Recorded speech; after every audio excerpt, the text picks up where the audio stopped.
आज हमने टॉपिक लिया है life processes in living organism part 2। तो इसमें क्या है कि रिप्रोडक्शन के बारे में हम जनरली मेजरली बात करेंगे। रिप्रोडक्शन, उसमें असेक्सुअल रिप्रोडक्शन, उसके बाद सेक्सुअल रिप्रोडक्शन, उसके बाद reproduction and modern technology, reproductive health and population explosion के बारे में हम बात करेंगे।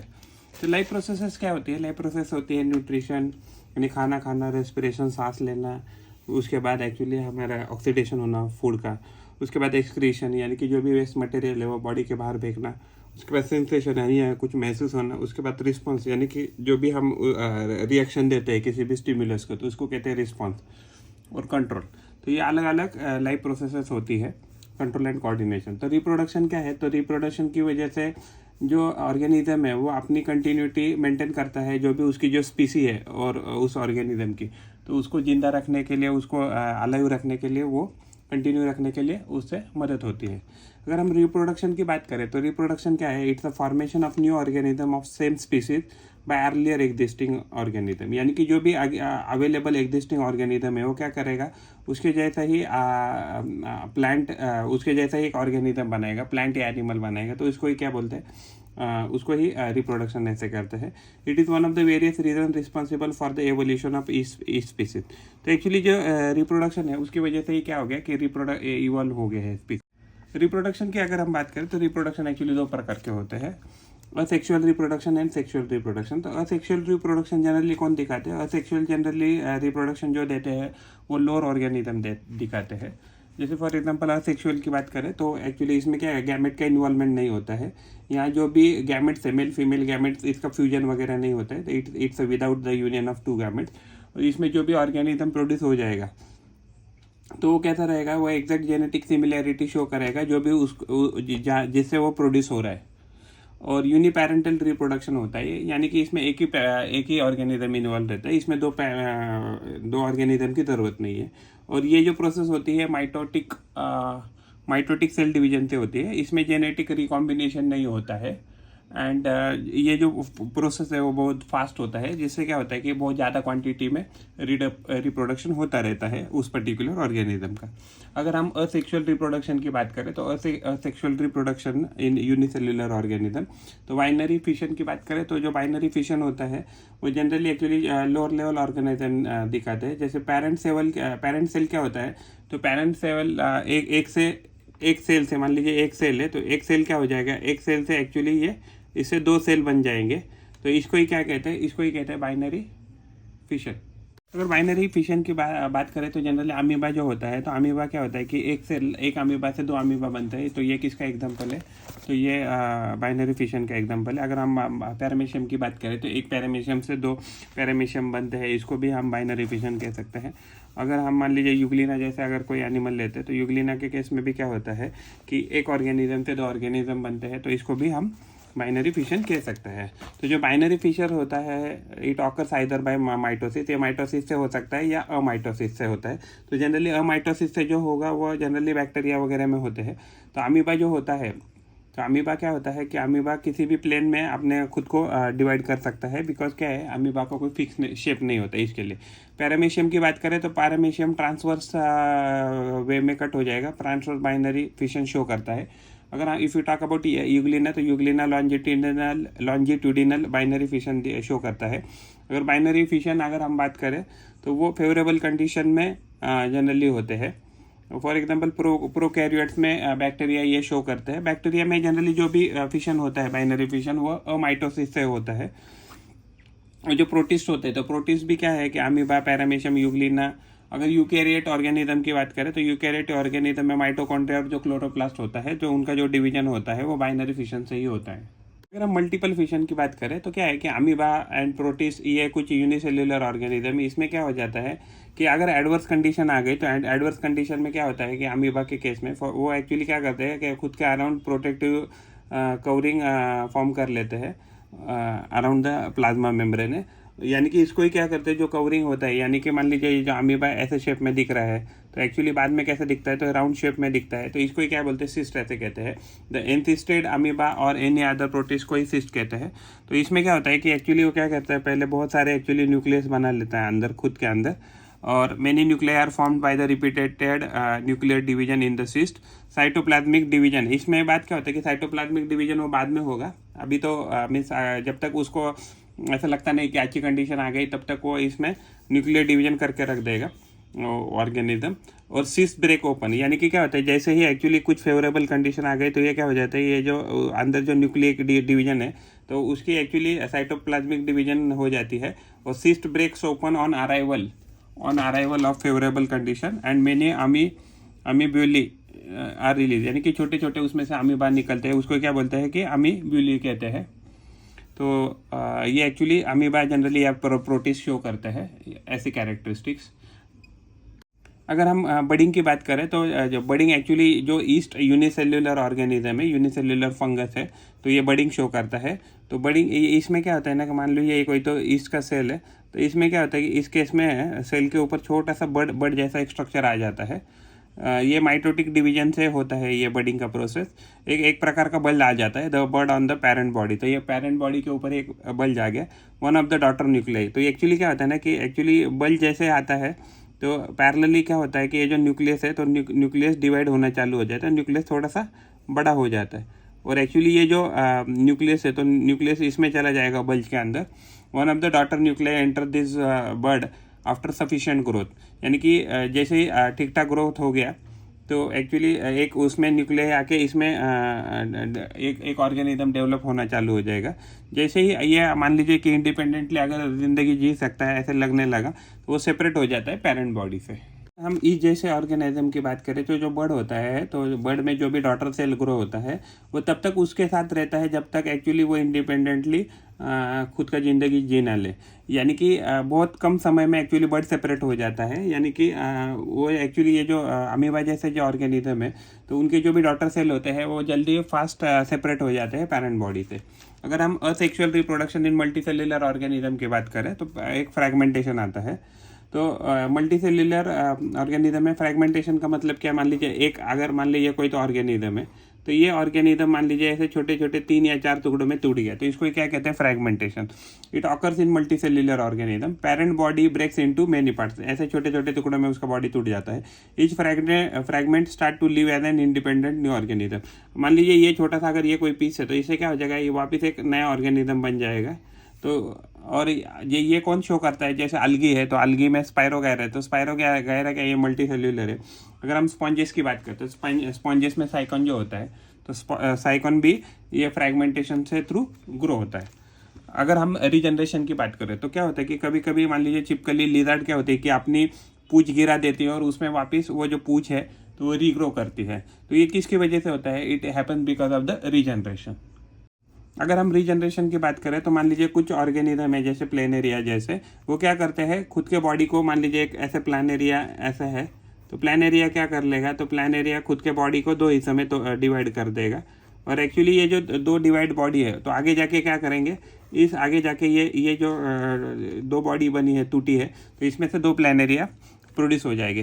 तो each part regenerate remaining part of the body and दस न्यू प्लानेरिया आर फॉर्म्ड, यानी कि आगे जो 2 टुकड़े हो गए इसमें से क्या हो जाएंगे तो 2 प्लानेरिया बन जाएंगे। तो इस प्रोसेस को कहते हैं रीजनरेशन। तो अभी किसी जैसे फॉर एग्जांपल चिपकली की केस करें तो चिपकली के केस में क्या होता है कि लिमिटेड रीजनरेशन होता है। जैसे फॉर एग्जांपल अगर हम कुछ एग्जांपल लेते हैं, फॉर एग्जांपल क्रैब वगैरह, तो क्रैब के वगैरह लेग्स वगैरह जो होते हैं तो वापस रीग्रो करते हैं, तो इसको ही क्या कहते हैं, तो इसको कहते हैं लिमिटेड रीजनरेशन। अगर हम बडिंग की बात करें तो बडिंग एक्चुअली हमने देखा कि यूनिसेल्युलर में होती है और मल्टीसेल्युलर में भी होती है। लेकिन मल्टीसेल्युलर के केस में क्या है कि बर्ड तब तक बॉडी पे रहेगी, पेरेंट बॉडी पे, जब तक वो सही से पूरी तरह से डेवलप ना हो जाए। इसके केस में देखा हमने, तो इसके केस में या मान ली यूनिसेल्युलर ऑर्गेनिज्म के केस में क्या होता है कि बडिंग तब तक ही रहेगा जब तक एक्चुअली थोड़ा सा वो अगर जैसे ग्रो हो जाएगा डॉटर सेल तो इमीडिएटली वो सेपरेट आउट हो जाएगा। लेकिन बडिंग के केस में क्या होता है कि बहुत समय तक एक्चुअली वो जो बर्ड रहता है तो बर्ड कहाँ रहता है, पेरेंट बॉडी के साथ ही रहता है। अगर हम हाइड्रा जैसे मल्टी सेल्युलर ऑर्गेनिज्म की बात करें तो अंडर फेवरेबल कभी फेवरेबल कंडीशन में क्या होता है, जो स्पेसिफिक पार्ट है हाइड्रा के तो वहाँ से एक्चुअली आउटग्रोथ होता है और आउटग्रोथ होके उसमें रिपीटेटिव रीग्रोथ होता है।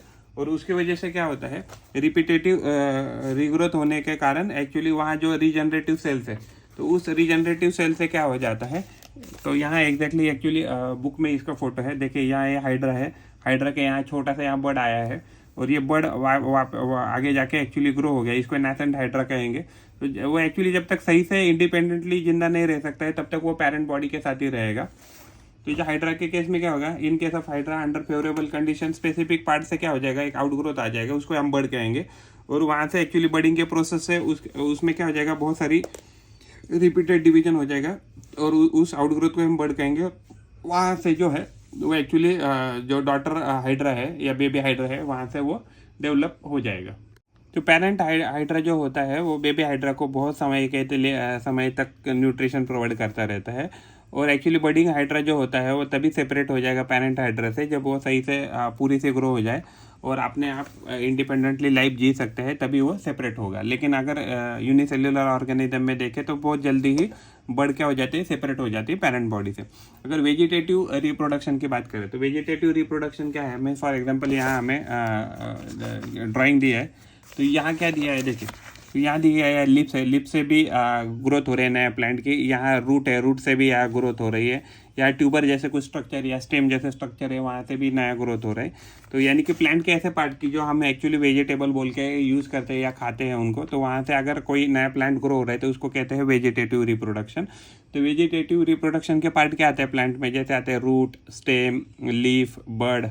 पोटैटो जो होता है तो जो रिग्रोथ करता है तो उसको ही कहते हैं आइज, तो उसको एक्चुअली ट्यूबर भी कह सकते हैं, तो इसको एक्चुअली ट्यूबर भी कहते हैं। तो ब्रायोफाइलम जो होता है, तो ब्रायोफाइलम के केस में अगर मान लीजिए अगर यहाँ देखें तो ये ब्रायोफाइलम के जो लीफ है, तो लीफ के यहाँ क्या आ रही है, एज पे बर्ड आ रही है। तो bryophyllum bird on the leaf margin. Sugar cane और ग्रासेस की अगर बात करें तो शुगर केन और ग्रासेस के केस में बर्ड रहता है नोड्स पे, तो वहाँ से वो होते हैं रीग्रोथ। अगर हम मान लीजिए किसी फंगस की बात करें तो फंगस के केस में क्या होता है ना, ये एक्चुअली फंगस है, तो फंगस में एक्चुअली फिलामेंट जैसा है और ये जो ऊपर का जो स्ट्रक्चर दिख रहा है, ये जो स्ट्रक्चर दिख रहा है इसको स्पोरेंजिया कहता है। और स्पोरेंजिया में क्या बनता है, प्रोड्यूस होते हैं, तो स्पोर्स होते हैं। तो एक्चुअली ये जो नीचे का जो स्ट्रक्चर है जो एक्चुअली रूट जैसा दिख रहा है, इसको हम राइजोइड ऐसे कहते हैं फंगस के केस में। और ये जो दंडी है तो इसको क्या बोलते हैं, हाइफा ऐसे कहते हैं या फिलामेंट भी कह सकते हैं। तो एक्चुअली तो स्पोर फॉर्मेशन फंगस जो है, जैसे म्यूकर हो गया, तो म्यूकर के पास फिलामेंटस एक बॉडी होती है, तो उसके ऊपर सबसे ऊपर स्पोरेंजिया होते हैं। और उस स्पोरेंजिया में क्या होते हैं, स्पोर डेवलप होते हैं और आगे जाके जैसे फेवरेबल कंडीशन मिलती है तो स्पोर जर्मिनेट हो जाते हैं। उस स्पोर जर्मिनेट कब होते हैं, जब उनको बहुत अच्छा मॉइस्ट प्लेस मिले या वार्म प्लेस मिले, तो इस कंडीशन में स्पोर अच्छे से ग्रो करते हैं और उससे क्या होता है, न्यू फंगल कॉलोनी डेवलप हो जाता है। अगर हम सेक्सुअल रिप्रोडक्शन की बात करें तो सेक्सुअल रिप्रोडक्शन में एक्चुअली 2 पेरेंट की इन्वॉल्वमेंट होती है मिनिमम। तो उसमें 2 जर्म सेल्स का कॉम्बिनेशन होता है। तो germ cells actually female gamete भी चाहिए एंड मेल गैमेट भी चाहिए। अगर गैमेट फॉर्मेशन की अगर बात करें तो गैमेट फॉर्मेशन मियोसिस प्रोसेस से होता है। तो मियोसिस प्रोसेस में क्रोमोसोम जो होते हैं उनका नंबर हाफ हो जाता है और ये जो गैमेट्स होते हैं वो हैप्लॉइड गैमेट्स होते हैं और जो गैमेट्स होते हैं वो हैप्लॉइड होते हैं, यानी उनमें क्रोमोसोम का नंबर हाफ होता है। हम फर्टिलाइजेशन की बात करते हैं तो उसमें एक्चुअली डिप्लॉइड जाइगोट बनता है, यानी कि एक मेल और एक फीमेल एक्चुअली गैमेट आके फ्यूज हो जाते हैं, उसको डिप्लॉइड जाइगोट ऐसे कहते हैं। और जब भी डिप्लॉइड जाइगोट बनेगा तो वो किसी के यूनियन से बनेगा, तो haploid male gamete and haploid female gamete के कॉम्बिनेशन से बनेगा। तो जो जाइगोट जो होता है वो माइटोसिस के प्रोसेस से आगे जाके डिवाइड हो जाता है और आगे जाकर डिवाइड होके उसमें क्या हो जाता है कि एम्ब्रियो फॉर्म हो जाता है और वही एम्ब्रियो आगे जाके डेवलप होके उससे नया इंडिविजुअल बन जाता है। तो एक्चुअली जो भी सेक्सुअल रिप्रोडक्शन है इसमें ये सारी प्रोसेस क्या रहेगी, प्लांट हो या एनिमल है, इसमें ये प्रोसेस कॉमन ही रहेगी। अगर हम सेक्सुअल रिप्रोडक्शन की बात करें तो इसमें दो एक्चुअली ऑर्गेनिज्म इन्वॉल्व है, मेल एंड फीमेल। तो इसमें क्या होता है कि फ्यूजन ऑफ 2 गैमेट्स होता है। इसमें जो भी नया इंडिविजुअल बनेगा उसमें क्या होता है, रिकॉम्बिनेशन ऑफ जीन्स होगा और इसमें जो भी जीन्स आएंगे वो पेरेंट्स आएंगे, यानी कि फादर मदर से आएंगे। तो जो सम कैरेक्टर्स इधर क्या होता है कि जेनेटिक रिकॉम्बिनेशन होने के कारण क्या होता है, सम कैरेक्टरिस्टिक जो होती है वो पेरेंट्स से आती है और सम कैरेक्टरिस्टिक जेनेटिकली रिकॉम्बिनेशन होने के कारण वो डिफरेंट होती है। इसकी वजह से क्या होता है कि जो भी बच्चा होता है वो ना एग्जैक्टली पेरेंट की तरह दिखता है, ना कि एग्जैक्टली डिफरेंट देन पेरेंट, यानी कुछ कैरेक्टर्स पेरेंट जैसी है भी उसमें और कुछ कैरेक्टर्स नहीं भी है। तो एक्चुअली जो बच्चा पैदा हो गया है सेक्सुअल रिप्रोडक्शन से, तो इसमें क्या होता है कि इसमें बहुत डाइवर्सिटी होती है, और डाइवर्सिटी किसकी वजह से आती है, तो जेनेटिक वेरिएशन की वजह से होता है। और जो जेनेटिक वेरिएशन यानी कि हम जिसको जेनेटिक रिकॉम्बिनेशन कह सकते हैं, इसकी वजह से जो ऑर्गेनिज्म होता है वो क्या होता है कि चेंजिंग एनवायरनमेंट को इजीली एडजस्ट कर सकता है, thereby to maintain their existence. यानी कि अगर एडवर्स कंडीशन भी आ गई तो एडवर्स कंडीशन में भी ग्रो करने की या डेवलप करने की या सस्टेन करने की एबिलिटी इस ऑर्गेनिज्म के पास बेटर रहती है then the previous organism. Plants and animal can save themselves from being extinct. अगर मान लीजिए जेनेटिक रिकॉम्बिनेशन नहीं होगा तो प्लांट और एनिमल जो चेंजिंग एनवायरनमेंट है उसमें आसानी से सर्वाइव नहीं कर पाएंगे। अगर हम सेक्सुअल रिप्रोडक्शन अगर इन प्लांट की बात करें तो फ्लावर जो होता है, तो flower exactly the main structural unit of sexual reproduction. तो फ्लावर में एक्चुअली 4 वॉल रहते हैं, calyx, Corolla, androecium and gynoecium. यानी कि सबसे बाहर क्या रहेगा, सबसे बाहर रहेगा कैलिक्स, उसके अंदर रहेगा करोला, करोला के अंदर रहेंगे आपके एंड्रोशियम, और उसके बाद रहेगी एक्चुअली गाइनोशियम यानी ओवरी जैसा स्ट्रक्चर। हाँ, तो ये एक्चुअली ये इसेंशियल ओवर है। यानी कि किसी भी प्लांट में अगर मान लीजिए उसको रिप्रोड्यूस करना है तो एंड्रोशियम और गाइनोशियम कंपलसरी होना ही होना है। एक्सेसरी होल क्या है, कैलिक्स एंड करोला। यानी कि ये जो बाहर के जो वोल है तो वो क्या है एक्चुअली उसी प्रोटेक्शन पर्पज के लिए and they provide protection to the inner walls. Plant में एक्चुअली जो भी मेंबर कैलिक्स जिससे बना रहता है, कैलिक्स सेपल से एक्चुअली कैलिक्स बना रहता है, तो मेंबर ऑफ कैलिक्स को ही क्या कहते हैं, यानी ग्रुप ऑफ सेपल्स को हम कैलिक्स कह सकते हैं। तो मेंबर ऑफ कैलिक्स सेपल है, यानी कि सेपल से क्या बनेगा तो कैलिक्स बनेगा। Calyx generally actually green coloured होते हैं और उनका काम रहता है कि प्रोटेक्शन देना। अगर करोला की बात करें तो पेटल से एक्चुअली करोला बनता है, तो member of Corolla is petals, और उसके पास अलग अलग कलर हो सकते हैं पेटल्स के पास। तो बाइसेक्सुअल फ्लावर्स क्या है, बाइसेक्सुअल फ्लावर ऐसे फ्लावर है कि जिसके पास एंड्रोशियम भी है और गाइनोशियम भी है। तो जैसे फॉर एग्जांपल उसका एग्जांपल दिया है हमें हिबिस्कस। अगर यूनिसेक्सुअल फ्लावर की बात करें तो उसमें दोनों में से एक ही रहेगा, आइदर एंड्रोशियम रहेगा या और गाइनोशियम रहेगा। अगर इसमें सिर्फ अगर मान लीजिए एंड्रोशियम अवेलेबल है फ्लावर में तो इसको कहेंगे मेल फ्लावर। अगर उसमें सिर्फ मान लीजिए फीमेल पार्ट यानी गाइनोशियम अवेलेबल तो इसको कहेंगे फीमेल फ्लावर। पेडिसेलेट फ्लावर क्या होता है कि मान लीजिए फॉर एग्जांपल यहाँ बुक में दिया है पेडिसेलेट फ्लावर,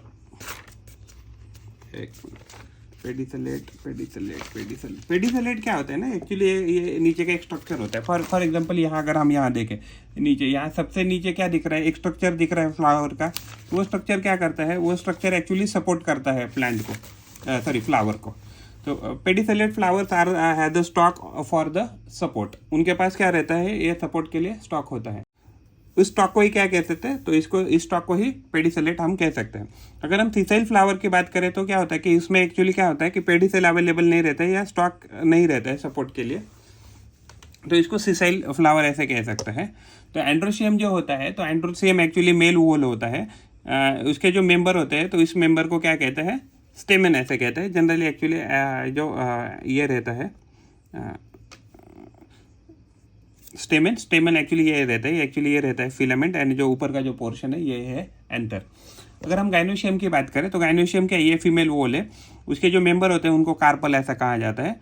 तो हर एक्चुअली जो कार्पल होता है तो हर कार्पल के बेसल एंड पे क्या रहेगा, तो एक ओवरी रहेगा। वो स्टिग्मा क्या रहता है, फॉर एग्जांपल अगर हम इसकी अगर ड्राइंग निकालें तो एक्चुअली समथिंग कुछ ऐसा रहेगा। तो इस पूरे को हम क्या कार्पल कहेंगे, राइट। तो ये जो सबसे ऊपर का पोर्शन है इसको हम कहेंगे स्टिग्मा, ये जो बीच वाला पोर्शन है इसको कहेंगे स्टाइल, और ये नीचे वाले पोर्शन इसको कहेंगे ओवरी। तो ये जो ओवरी हर एक्चुअली बेस के ऊपर क्या रहेगा, बेसल के ऊपर ईच कार्पल के एक ओवरी रहेगा। स्टिग्मा टिप पे रहेगा स्टाइल के, और ओवरी हर जो ओवरी है उसमें क्या रहेगा, एक या बहुत सारे ओविल्स रहेंगे, और ओविल से आगे जाके क्या बनने वाले हैं, तो सीड्स बनने वाले हैं।